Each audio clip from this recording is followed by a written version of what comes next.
Hey, it's Dan. Welcome back to iAllegedly. And I've got a good one for you today because San Francisco went dark and your city's next. So, a lot to cover. Let's get right into it. Yesterday, the city of San Francisco had a power outage, and the power outage was started from a substation for Pacific Gas and Electric, their power company. 130,000 households were locked out, blacked out, no power, no nothing. All the businesses in those areas, all the traffic lights, everything did not work. The BART train, their version of the subway, did not work. So this, overall, it was a smooth, power outage. They didn't have any looting. There was nothing bad like that. But this is another warning that you have to prepare yourself for. You have to have food in the house. You've got to have water. If you have a power outage, I keep getting reminders sent to me to tell everybody to put, water in their bathtub and fill it up. Why? Because if you live anywhere and you don't have access to a pump, the substations would not let the water get pumped out. So people did not have water in most of that area. Filming this video this morning, there's still 20,000 households that don't have power right now, which is awful. So mass transit doesn't work, the traffic lights don't work, and people generally don't know how to behave when things like this happen. So fill your tank, fill your bathtub with water. You can flush toilets, you could drink it if you had to, you could bathe, whatever. But it's important that you have that. The thing about this is the grid around the country, and I did this about 5 months ago. I did a great video on how there's 13 states that are definitely going to have power outages,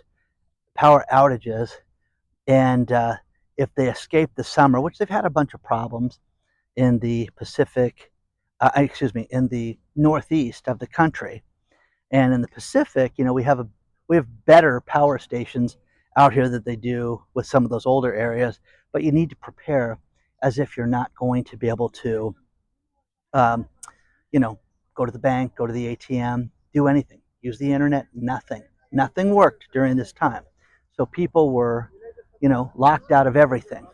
You're not going to be able to turn your TV on and even get some cell phone service because some of the cell power was limited in certain areas, which is horrific when you think about it. And some of it got overloaded because they go to the backup systems. So that being said, but what's crazy is the Waymo's cars, these driverless cars, that are the taxis in the area. I've had so many people send me great stories. I had a girlfriend that was in one, and the thing kept doing U-turns. We've heard the story about the guy that was speeding through an airport parking lot and wouldn't let him out. Heard about the guy last week that had to jump out of a Waymo. Well, it's great because these things were just frozen in the center of the street, wouldn't go anywhere. And I can't play the audio of what this woman was saying, but she was saying, wow, I wonder if these are going to be put on fire now, which is insane. So you don't want the issues of, things like this in your city. But man, oh man, oh man, another warning, another reminder. And San Francisco's got its own problems, so it just one more thing to add to that. But look around the country and make sure you're prepared. We have earthquakes. We have all these earthquake warnings here. We have all these, are you prepared? Do you have food? Do you know how to shut your gas off? Do you have to shut your water off? All that stuff. People need to do that. Now, a couple things with this that was funny. When you see these Waymos parked there, it's crazy that they just froze in the center of the street. Do not move. You think that they would have some type of overriding system to move them over, but the electric cars have their own problems.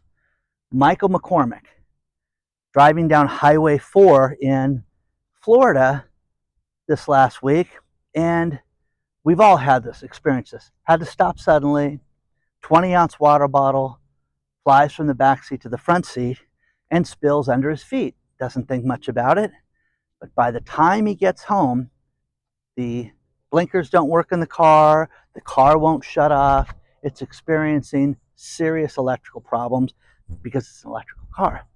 And he, calls his insurance company and says, oh yeah, take it in. And then they go, oh, wait a second, you spilt the water bottle. I didn't spill it, was an accident. Well, we're not going to cover that. She takes it into Hyundai to get fixed. It's $11,982 and change to fix that car. He's like, wait a second, I'm not paying for this. It's a car accident. Nope. So that's light.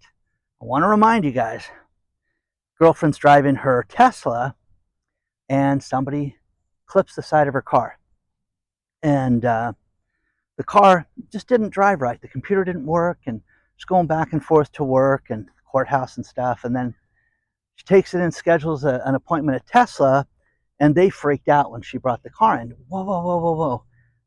You got to go to Tesla Collision. What do you mean collision? Put the little, bumper guard on there, little side guard on my fender. Put that back on. I'm fine with the way the car looks.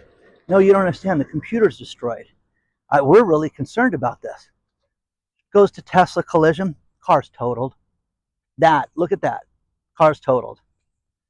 What do you mean it's totaled? Yep. $27,000 worth of damage. So once again, guys, driving these electric cars, I don't know what the fascination is with them. Ford just announced that they're getting out of it. Jim Farley from Ford was on making the news rounds this weekend, and I was like, what a complete jackass. This guy's talking about how, we're going to go to we're not go from full EVs to hybrid cars, and we're so successful at hybrid cars.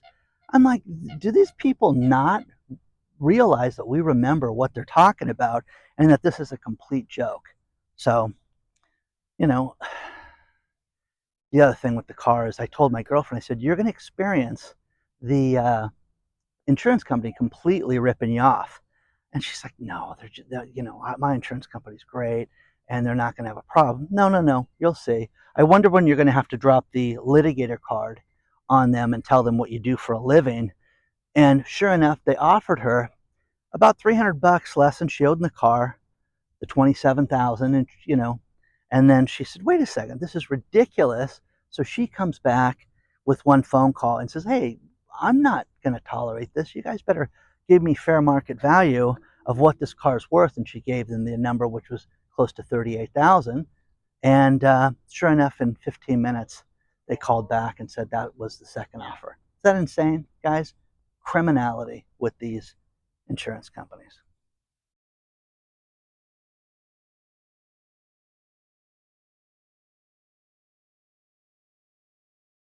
A few things to finish the video. Once again, guys, have food in your house, have water in your house, have supplies, have dog food, cat food. Make sure you're prepared for a power outage. A couple things just to finish this video. Donald Trump, by executive order, issued 2 more federal holidays this week. Christmas Eve and the day after Christmas. The 24th and 26th are federal holidays. Now, who gets that off? Not you and me. So, again, for it to be an actual holiday, to be put on the calendar, you have to have Congress agree to this, and that hasn't been done. So it's just going to be 2025, it looks like, unless they do something about this.